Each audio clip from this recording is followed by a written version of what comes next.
Should you take vitamin D and calcium together? Why not? No, we're starting. All right, let's start. Okay. Okay. Should you take vitamin D and calcium together? It is a standard procedure in supplementation that they are included together in most supplements. So you're saying that if your calcium supplement doesn't have vitamin D in the blend, it's probably not a good one? Well, not necessarily. See, these nutrients stay in the body for some period of time. Okay. So as long as you're getting them in the same proximity, it's fine. The concept behind putting vitamin D with calcium in the same supplement was the assumption that most people are vitamin D deficient, which in fact is true. Okay. And so by adding it into the calcium supplement, that potential problem is eliminated. Oh, okay. And so how do people know if they're deficient in vitamin D or calcium? Well, there's the standard blood workup. Okay. And there's also symptomology. And that means that every nutrient has connected to it symptoms of its deficiency. Yeah.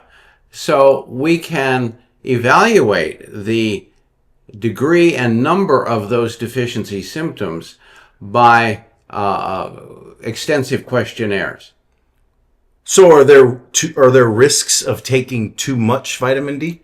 Well, there are risks of overdosing on anything. Yeah, like we've talked about, yeah. Too much of a good thing is not necessarily wonderful. Yeah, like we talked about the frat people drinking water and Yes. ODing on water and dying. Yes, Because it just happened again. Yeah.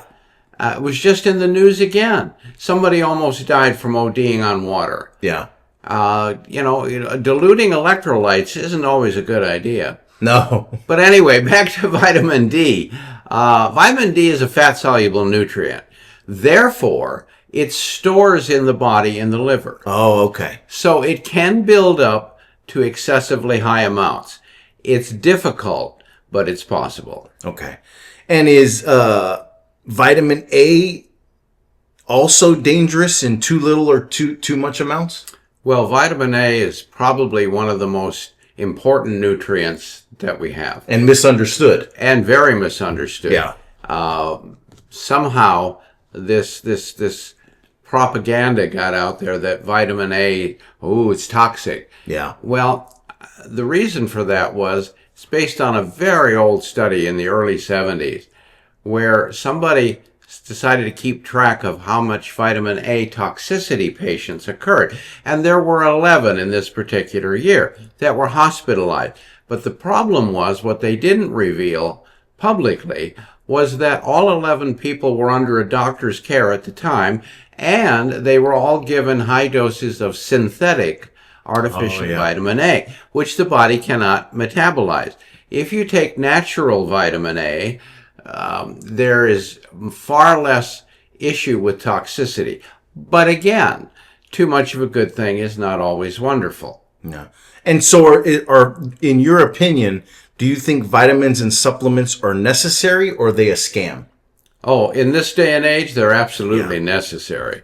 Our food has so been degraded nutritionally. Yeah. Starts in the farm with the soil, goes through harvesting prematurely, goes through cold storage, goes through overprocessing.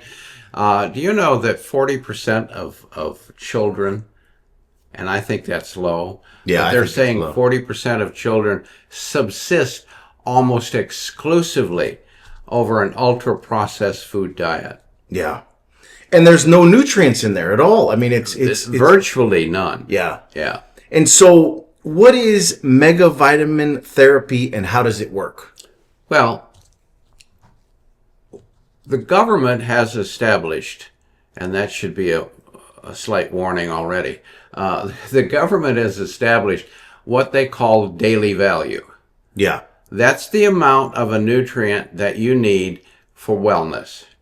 Keep you out of the hospital, keep you out of bed.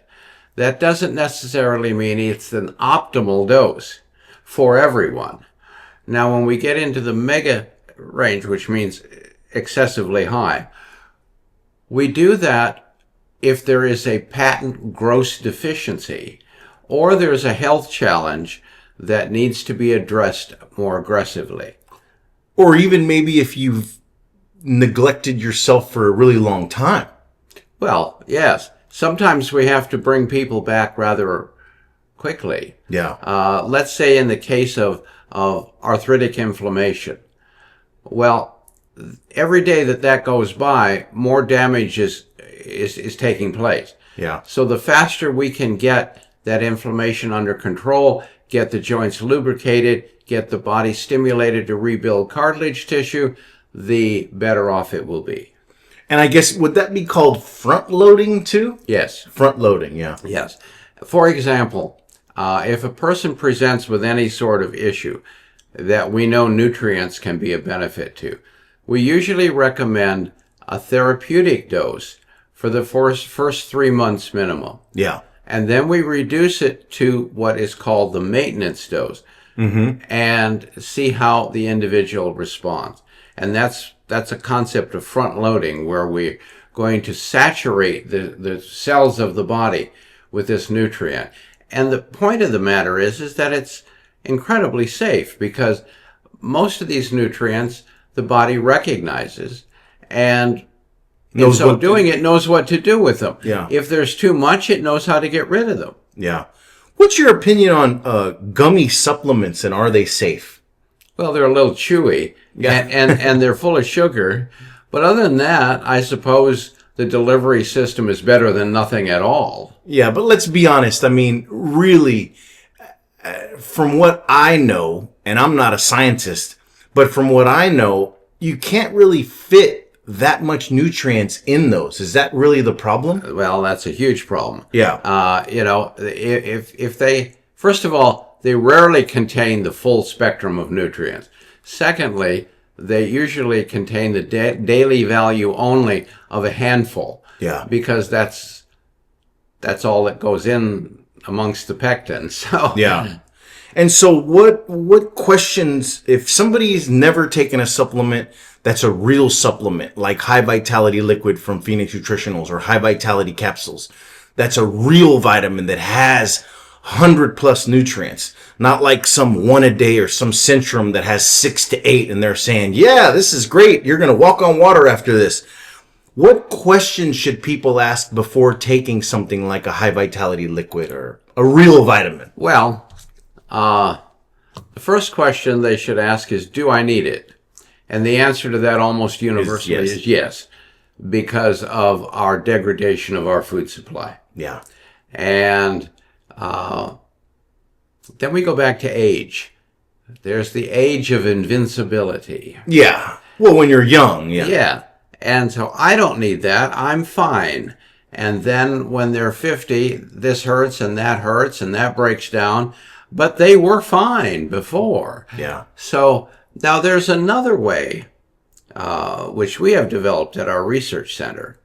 If a person really wants to get an in-depth evaluation based on symptoms, we have a fantastic, very extensive symptomology evaluation that pinpoints all the nutrients, all the vitamins, herbs, minerals, etc. It even addresses evaluating levels of stress in your life, which indirectly and directly relate to inflammation, which is a huge problem.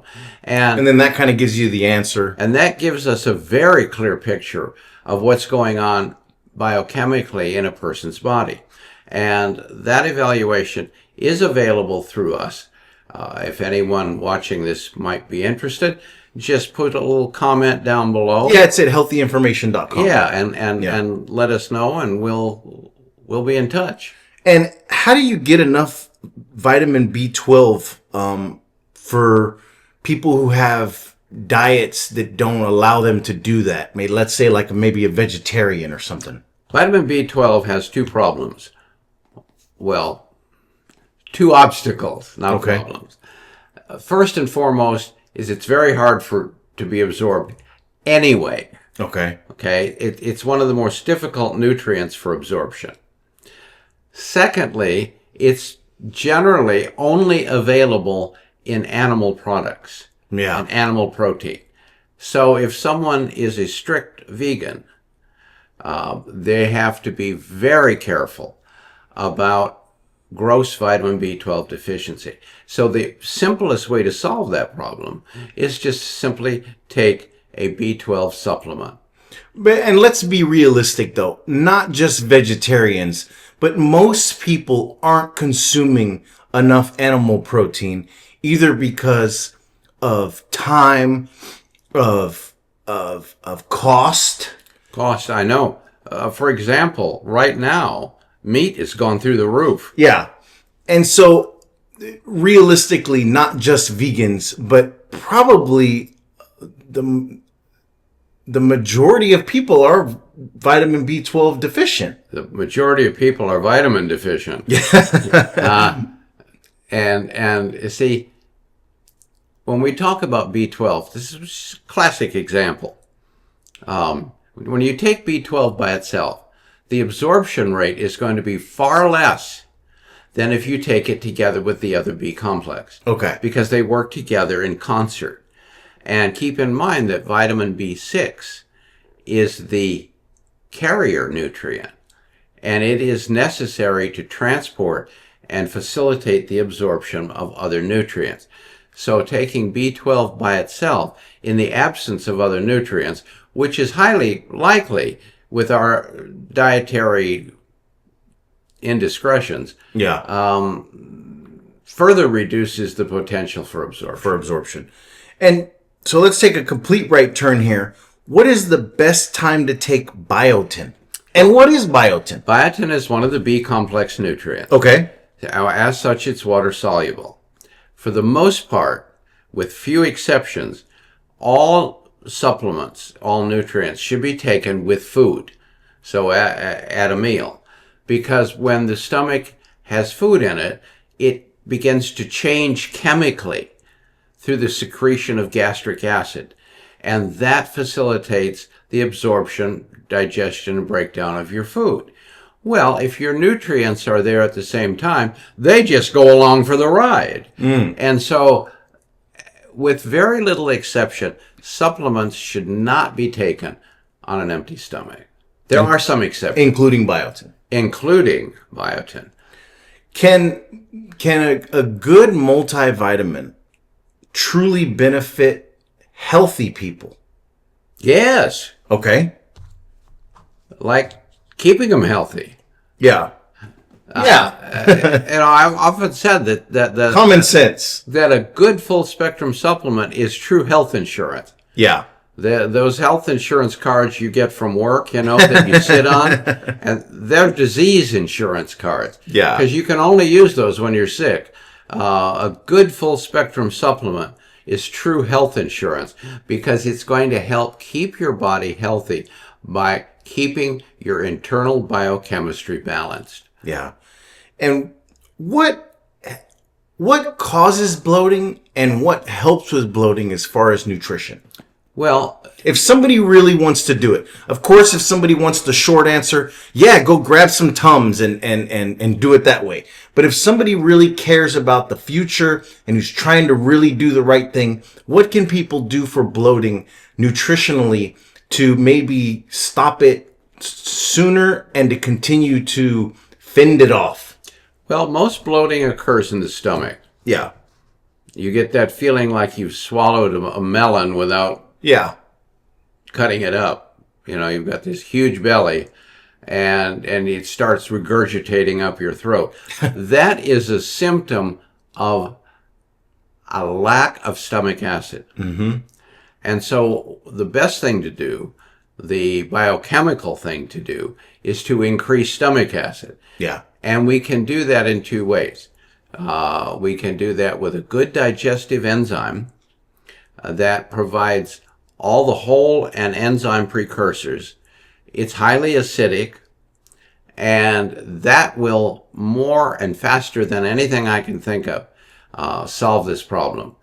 If you eat a meal that is going to bloat you, if you take 2 or 3 good digestive enzymes, you'll find that bloating probably will never happen. Yeah, because you're naturally increasing stomach acid. Yes. Which would combat the bloating. Yes. Which, of course, is opposite of taking antacids. But that may be for another discussion. Yeah. What supplements give you more energy and reduce fatigue? Well, this was a question asked by a lot of our vegan people.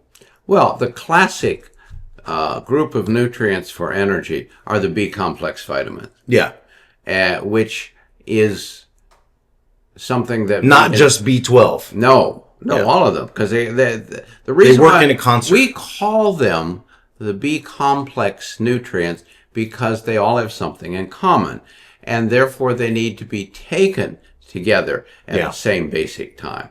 But energy-wise, vitamin D, vitamin E, the B complex, calcium, selenium, these are all zinc, iron. Yeah, zinc. Yeah. These are all nutrients that affect the energy cycle of the body. And what is the best probiotic or supplement for digestion and gut health? Well, probiotics work in the small intestine and the colon. Yeah. And the best one that you can pick is one that is from multi-strains. Okay. In other words, not just a single bacteria. Yeah. But ones that contain 3, 5, 7 or more strains of bacteria, because they're going to have a more profound effect and have a more rapid effect on the intestinal lining. Yeah. Well, I've known people who claim that Phoenix Nutritionals, the best probiotic from Phoenix Nutritionals, have changed their life. And I'm always so interested. I'm like, well, what did you do? Well, it's because we've got 7 strains of bacteria in there. Yeah. And it's in a very easy to digest and break down delivery system. Yeah. In a micro thin vegetable capsule. And more often than not, they admit that they were not following the best diet before. Well, sure. Yeah. Yeah. There's 2 kinds of people in the world. Kind of people who say, I don't eat very well and I don't eat very healthy most of the time, and the kind of people who lie and say they are. Yeah. What's good for joint pain and inflammation? Well, nutrient wise. First of all, for inflammation, we have curcumin, which comes from turmeric. Yeah. We have boswellia. We have methyl sulfonylmethane, MSM. And those can be very powerful natural anti-inflammatories. And we have used those in going back to megadose amounts that we talked about earlier. And we were able to get people off of over-the-counter anti-inflammatories such as NSAIDs. Yeah. Or at least, at the very least, greatly reduce person's dependency on those. Yeah. Which in the long run is a good thing because they have some potential side effects when you use them constantly. Yeah. And so the last one is, can supplements and nutrients actually help with weight loss? Oh boy, yes indeed. Yeah, well, I know that. Yeah. Because whenever you help me lose 60 pounds, I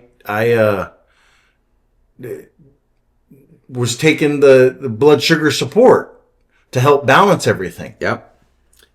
Keep in mind, and I wrote this little book called The Weight Management Revolution, and it is available as an ebook download on Amazon. Yeah. And I believe it's... If you have the Kindle thing, it's free, yeah. Yeah, and I believe it's still, the link is still on healthyinformation.com. Yeah, you can download that thing right from there. One of the top 10 reasons that we discovered in our research for weight loss failure were nutrient deficiency. Yeah. When the body is deficient in nutrients, it perceives itself as starvation. And when the body's in the starvation mode, its metabolism reduces to near hibernation. Hibernation. Well, that doesn't And that holds weight. that doesn't sound like a recipe for effective weight loss, indeed. Yeah.